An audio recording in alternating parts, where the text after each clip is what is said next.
Welcome to WLNM's original English light novel review with your host, Zeke Janguris. Hello, everyone, and welcome back to the WLNM Original English Light Novel Review, a podcast dedicated to promoting and discussing light novels with their authors and their fans. We also dive into the why and hows of writing and ask those process questions fans and especially writers love to ask. Today we welcome back Adam Ladner, the author of the 4-volume, soon-to-be 5-volume, series, Restart Again. Welcome back to the show. Hey, thanks for having me back. So let's just start off with a little background information in case people weren't listening to the previous podcast about Restart Again. I imagine there's something about reincarnation in there. Yes, there is indeed. So Restart Again is a fantasy original light novel series. It's kind of my take on the isekai craze that's been very prevalent in that kind of media for quite a while now. But the main twist of that is our main character, Lux, is in his 4th reincarnation instead of his 1st. So instead of the whole fish out of water, I don't know what's going on, it's much more of an exploration of what does it mean to keep going from world to world? What do you leave behind? That sort of thing. Okay, so you can kind of deal with some of the heavier issues that you might encounter in these kind of stories, because also, what is life if you know that you're just gonna start once again and take over in another point at another time with somebody else? So you're dealing with almost like a version of mortality and immortality at the same time. Yeah, for sure. And kind of the question of, is immortality a good thing? A lot of questions can come up like that. So you said it's a fantasy style. I mean, fantasy, of course, for many of us is one of our favorite genres. But are we talking high fantasy? Are we talking modern isekai trope fantasy? Or you give us a sense of what the world you've built? Sure. So where our story takes place in that most recent reincarnation for our main character, it is a very typical kind of high fantasy. There is magic, and it's very like Middle Ages kind of thing with castles and kingdoms at war and all that kind of stuff. There are the main way that we see some of those previous reincarnations are through flashbacks, and we have been to worlds that aren't necessarily that high fantasy setting. One of them in particular is much more, I don't really want to call it steampunk, but there is some magic and technology kind of going on at the same time. But the main bulk of the setting is that very classic high fantasy. Well, delving into that part a little bit, is that a challenge to basically write the same characters in different style fantasy settings? You said one was kind of a magic / steampunk and the other ones are more traditional medieval. Is it a challenge to incorporate your characters into these vastly different settings? Honestly, I've kind of seen it as kind of a blessing. I really love being able to explore those different styles, and based on the way that it works in this kind of reincarnation sequence, we see what our character would look like in that first go around, where everything's kind of magical and wonderful and it's all adventures. And then by the time you get to that second setting, you're kind of like, oh wait, this maybe isn't as great as I thought. And then as our main character is from what could be considered just modern day America, he already has that kind of understanding of what technology is in general. So for him, it's kind of just slotting right back into the world, and that gives you the chance to show things that he already knows. He doesn't have to learn all that stuff again. So it's been very freeing to be able to say, like, okay, if we're here, he gets to do all this kind of stuff, and carry that knowledge forward with him. Well, that's a kind of a really cool way of approaching it. I mean, I guess it does give you as a writer some challenges, but it also gives you a sense of freedom and a sense of not getting bored with the genre that you're working in, especially when you're trying to make a multi-story setting. So how is it that you're dealing with the character growth? Is it like each arc or each volume is a different growth point in his life, or because I imagine you have to evolve if you're accumulating all these lifetimes of information. Oh, for sure. It's not so much broken up into like every book being maybe a different world or something like that. Not to give anything away, but we've been in the setting of that first book for pretty much the whole series so far.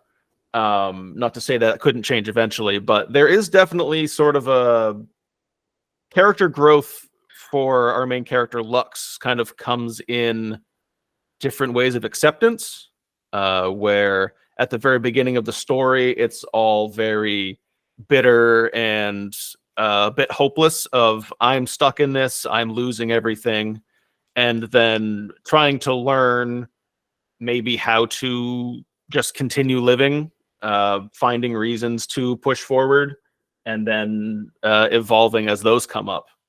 Well, so what makes Lux a good protagonist? What makes him someone that you're going to want to follow and engage with and invest your time in?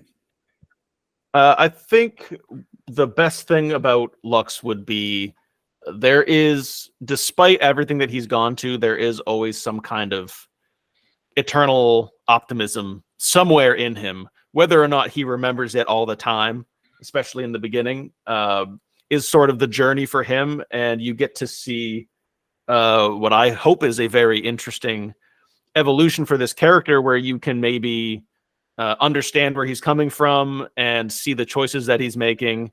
And then as we go along on that journey, maybe growing along with him a little bit.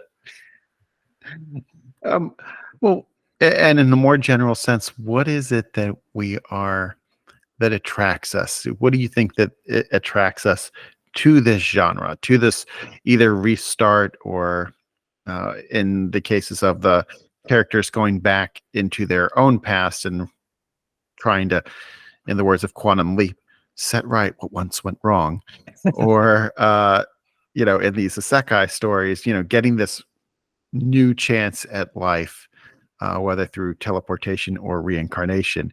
What is it about this genre that seems to have grabbed hold of readership and viewership?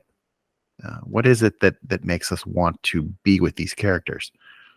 The reason why I enjoyed it when I first was introduced to the concept is that it is sort of a very obvious escapism, because in a lot of the stories, at least that I've seen, mostly through anime and their adaptations from light novels, is that most of the time our main character is not happy. There aren't a lot of stories where it's like our character has a perfect life and then they get isekai'd and all of a sudden they're like, oh no, I have to get back. Most of the time it's, I am miserable, I have no friends, I have no prospects, and then they end up in this world of magic and adventure and excitement. And so it's sort of a, maybe if your life isn't quite that bad, but still everyone loves to feel that kind of escapism. Like if that happened to me, like, wouldn't it be cool if I could go do this? And it's a setting that really facilitates that. Yeah, I mean, I always kind of, despite it being a comedy and a slight deconstruction of things, I always appreciated Konosuba for, yeah, I mean, he's kind of like he's kind of your average guy, and he ends up there, and it's not, roses. He's sleeping in a barn. Yeah. In the beginning, and he's kind of pissed at everything, and he's like, well, why did I choose this job as an adventurer? It's basically, I'm a day laborer, and so, there's nothing really glamorous about this life. I'm a vagrant. And we see him slowly kind of just accept the life that he is given, that he, in a way, he works for and earns at the to where we are now. And to me, it's always fun to see some of these characters, especially, you have your contrast. I mean, I think Subaru from RE0 and Kazuma, even though they look similar and both stories kind of hit the airwaves around the same time, they're both approaching their lives in a very, very different way. Very, very differently. Yeah. Yeah. And I really appreciate you do have your fish out of water element, but you also have this, the guy who wants to be the hero. Not all, there's so many of these stories where, you get all the cheats. Well, neither of these two idiots get any cheat powers. That's actually an interesting kind of thing I've been able to explore in the fact that I have multiple isekais in the same story, where it's, when we first start out and the world is all magical, he's pretty eager to take up the call to be kind of a heroic character. But then, when you find out this is your second time through, and even being the heroic character didn't end up, working out for you, it's like, well, maybe I should avoid the call to action specifically. And we get to see the consequences of what happens when you do that. And then you go for a third time and you say, well, what the heck am I even going to do now? It's been a fun deconstruction, I guess, of that typical idea where you get to see it from multiple angles from the same character. Yeah, I mean, I like the idea of what happens if the hero ignores the call to action. I mean, what are the repercussions that happen in that universe? Because by the nature of being the hero, your role is pivotal to the universe, to the world. And if that hero is like, I'm just gonna stay on my farm or stay on my farm and use my moisture evaporators and work with Uncle Owen and Aunt Maru and never set off. I mean, he might have had a happier life. He probably that would be an interesting story, I think. Yeah, Luke might have grown out of I'm going to stare at those two suns till I'm blind. Yeah. So I mean, I think that idea where the hero doesn't become the hero, or I like how you may not have seen what was it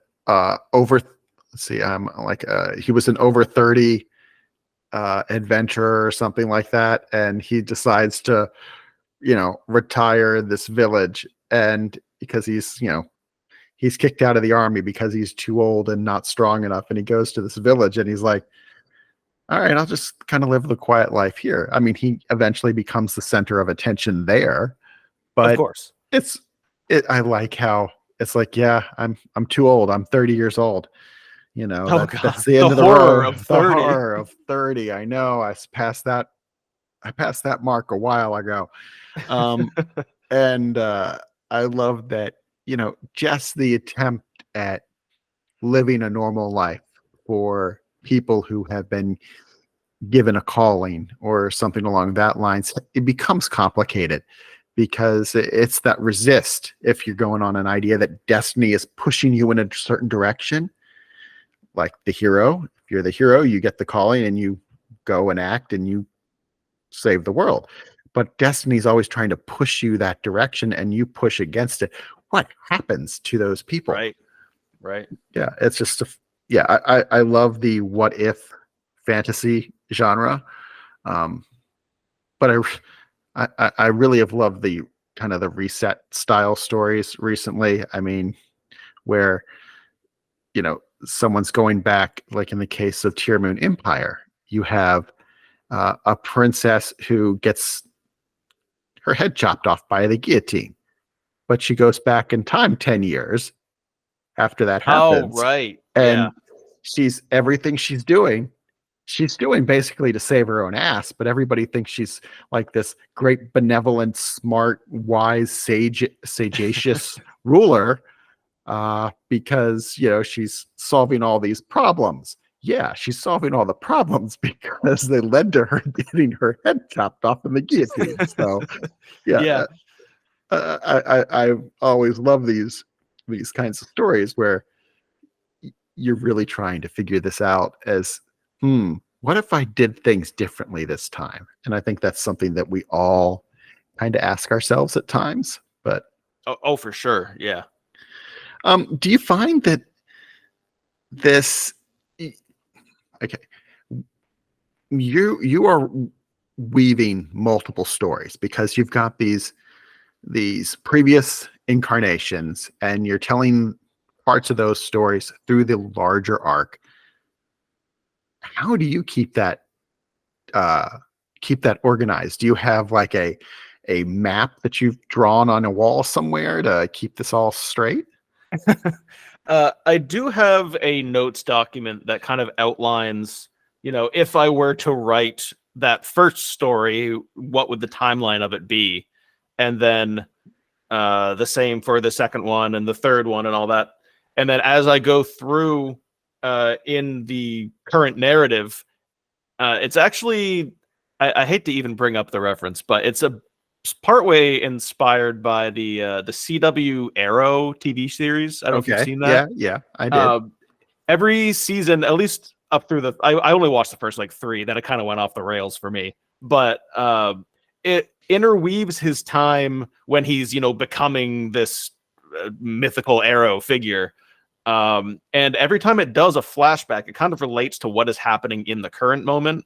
And it kind of gives you an opportunity to characterize your hero of like, okay, so our main character just did this. I wonder why that happened. And then you kind of see a flashback where maybe they're encountering the same thing or a similar situation, and you get to see the decision they made that first time. And then you can say, oh, that's why they did that in the current life. And so as I'm writing through the narrative, if there are times where I have room to put a flashback in, I can look back at those stories that would exist and say, this is a good time to bring up this story from his past because it's going to relate to what happens or is going to relate to what just happened. So I kind of have a note document for all of those old stories so I can pull from them later. Well, and because the way you're constructing this, you have other characters in these other timelines, so to speak. Have you come across or created any of them that you're like, wow, it's a shame that I've put them in, timeline A or timeline B because I really like them a lot. I wish I could have them in my main timeline. Yeah, there is one character from the original first isekai. Her name is Kel, who I would really love to bring up to the current story just to see more of her, or maybe give myself more reasons to write more flashbacks of her, because she seems very fun. And all the times I get to write her, I have fun writing her. And I'm like, man, if only Kel existed now. Well, I mean, one of the pains, I know some writers tend to be a little sadistic. I mean, writers in general are masochistic because you don't write you don't write and not torture yourself. But some writers are sadistic in that they enjoy torturing their characters. Have you found it difficult to create these struggles for them? Because you get attached to some of your characters and you're like, I don't want to make them suffer, but right, they kind of do at times. There's got to be suffer because there's seldom growth without suffering. Yeah, I would say it's a little mean, but I'm more willing to make Lux suffer, and then less so because his suffering will most likely bleed out into the people around him. And I feel worse about making those people suffer than him, because like I know Lux's through story, like in my head, I know where he's going to end up. I know very roughly how that's going to go. And so to get there, he has to go through some hardships. And because there's going to be quite a few volumes of it, the hardships will most likely get harder as time goes on. So writing them right now, I'm like, this might be hard, but what's going to happen next time is going to be even worse. So like, don't even feel bad. But then when it makes the people around him suffer, I'm like, oh, that's too bad. So, as part of this, your series, do you ever find it difficult to keep things going? I mean, for sometimes, you start a story and then you put her out, at 2,000 words. You're like, well, where else am I going to go? Because sometimes the end is the end. How have you been able to carry on a story through multiple arcs and through multiple books? I think I was lucky relatively early on to have an idea of what's going to happen, I would say, like halfway through the entire narrative. And I got pretty excited about that idea. I was like, all right, we're going to get there. And now there's all these pieces that have to go into place before that. And so as I've been writing and I'm getting closer to that idea, it's actually been very exciting to start tasting that. And I'm like, oh, I'm almost there. It has made where I'm writing right now a little difficult just because my brain is so active of thinking ahead that the current section I'm in is, I think less of that in my downtime. It's maybe a little psychotic, but I'm pretty much always thinking about the series in one way or another, just like, what's going to happen or where am I right now? Just random thoughts come into my head about it all the time. And all of those thoughts right now are focused on the future. And so the present is getting attention only when I sit down to write, which makes it a little harder. But I haven't lost that motivation yet. After this big thing that happens, we'll have to talk about it again. Okay. So, how do you do you ever have trouble not bogging yourself down in elements? Some people are very descriptive about things. They want the mechanics of the universe to function certain ways. Do you ever have trouble either on either side of that coin? Because they're in a medieval-ish period, do you have a lot of time spent, you want to focus on, oh, well, this is how, they can't just get up and, wash their face. They got to go outside, and get water, or right. Do you spend a lot of time thinking about the mechanics, or is it like you just kind of know that people will understand that this is a fantasy world and sometimes things are just a little more convenient? Yeah, there are certain things that I have gone a bit more in depth about, mostly how it relates to more exciting things like the magic system and any sort of maybe magic tech that comes up. Those are all things that I really want to talk about and explain because they're really fun. But like, I have never written about, Lux having to go to the bathroom because that's not really exciting. And I read Lord of the Rings and I love the Lord of the Rings movies and all that kind of stuff. And it's like, there's not a lot of talk about going to the bathroom and that. It's like, we all just kind of assume that they do it and they know how to handle it because they're all adults in the universe. So I'm like, it's not really fun. And then I have to be like, oh, well, how do they have running water, all that kind of stuff. And I'm like, we don't have to really talk about that, do we? Yeah. I mean, it kind of, you take certain things for granted when you're reading, and you fill in those blanks mentally, I guess, but there are definitely authors out there that spend their time explaining every little minute detail of how things work, and you just have to deal with it.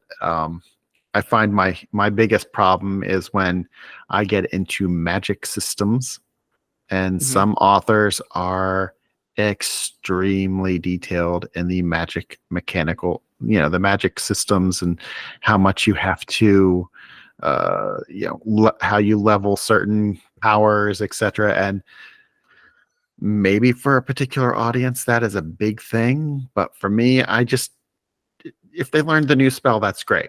Okay. Right. Yeah. Yeah, show me the flash, show me the bang. And you don't need to tell me that they had to, go up 3 status levels and, conquer 6 or 7 different kinds of creatures in order to level up. Just let me know that they leveled up. That is very much a lit RPG kind of thing. And based on the popularity of that genre, apparently a lot of people really like that kind of stuff. Maybe they're like, I know I get a lot of pleasure out of number go up simulator kind of thing.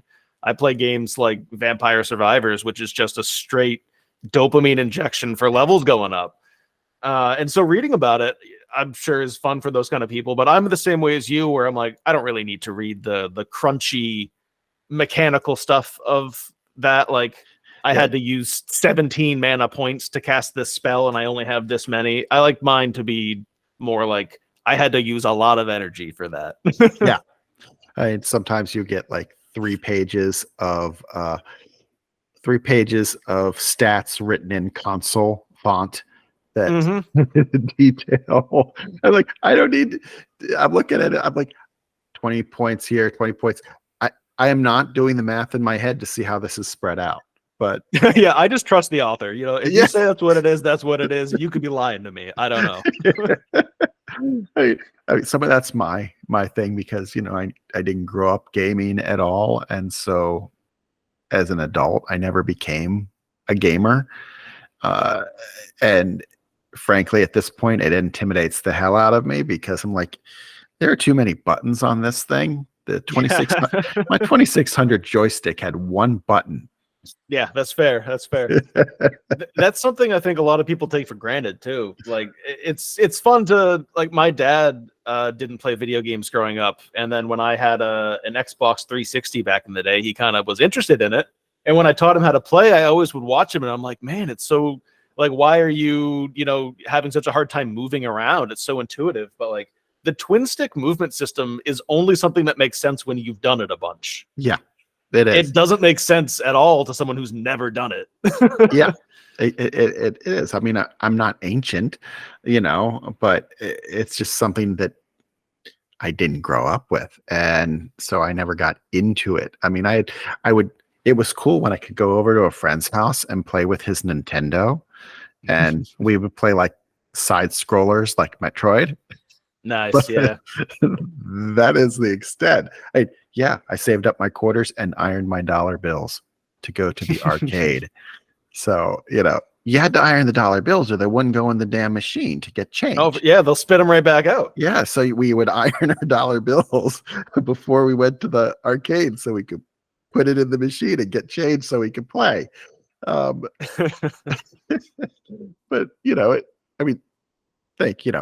in the course of a year, I maybe have went 4 times to the mall to play video games because I grew up out in the middle of nowhere. It's just, it's one of those like these things were not convenient to me, pre-internet child. That was not my thing. But when you're, how do you avoid getting back on the writing track? How do you avoid getting distracted because writers are creative people have ideas? How do you not get distracted? Be like, oh, this is a great idea for a story, and then sit down and I see. In terms of like other projects. Yes. How do you not get distracted with other projects? Because trust me, we all get distracted. I have a cat. I get distracted all the time. Yes. That's the thing. I'm not writing them, but I have 2 at this point, other ideas for things that I could write. I'm in a couple writing discords, and a lot of people right now are talking about, there's a lot of light novel writing contests going on. There's like a J novel contest, and Honeyfeed always has contests going on, and everyone's talking about, they're writing their main series and writing these side projects. And I'm so jealous of these people because I am so slow when it comes to writing. Some of those people are superhuman. Let's put it that way.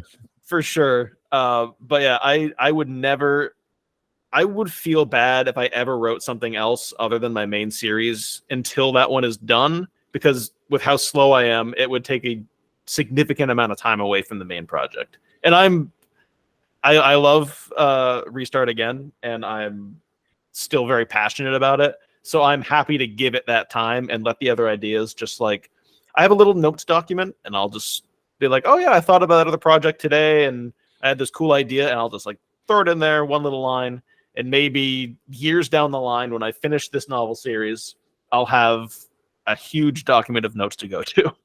Hey, I'm famous for Google Docs.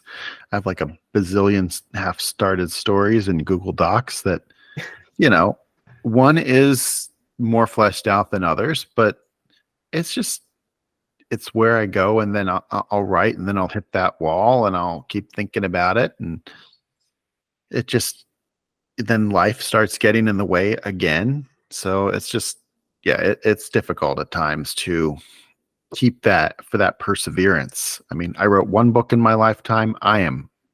Feel I have accomplished a lot. That is a big accomplishment. And so I am, if I never get anything else ever published, I'm okay. But, I have two complete stories in a drawer that I just have never gotten back out to really give them the wherewithal to and go through the process of trying to get them published.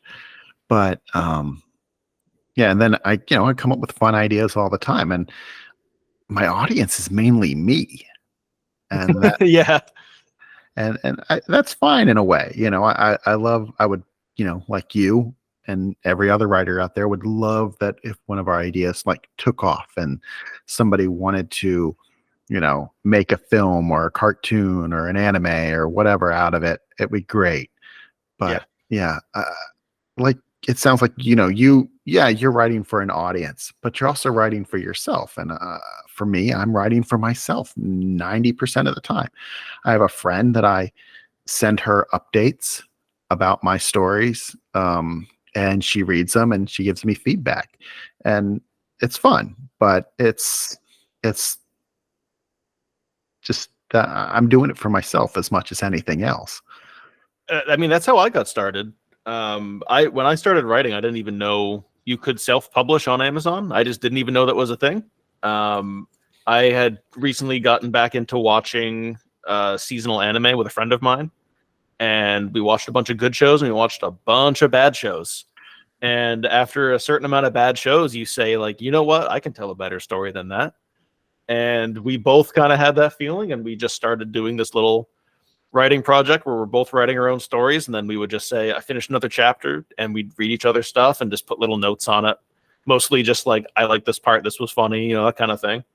And by the time I got to the point where it was a draft of something, I was like, well, that was cool. I'll get a little bit of artwork for it just to make myself feel good because I did this thing and I'm going to reward myself. And then that guy was like, you can just publish that for free, right? And I was like, really?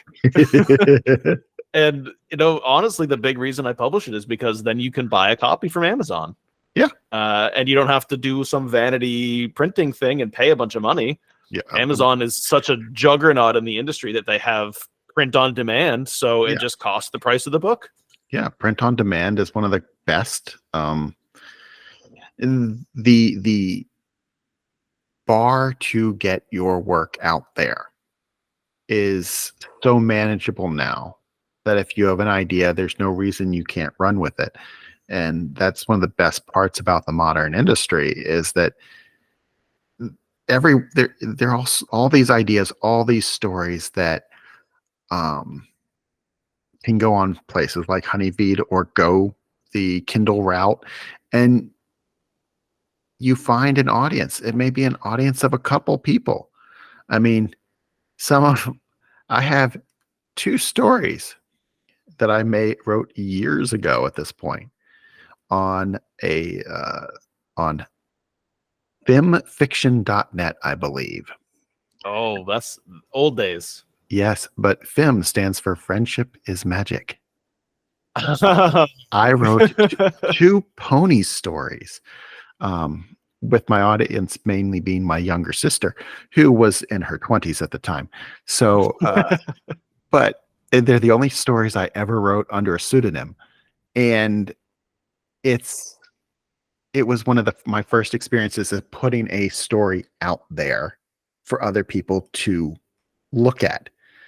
And that's that brave jump that writers have to take.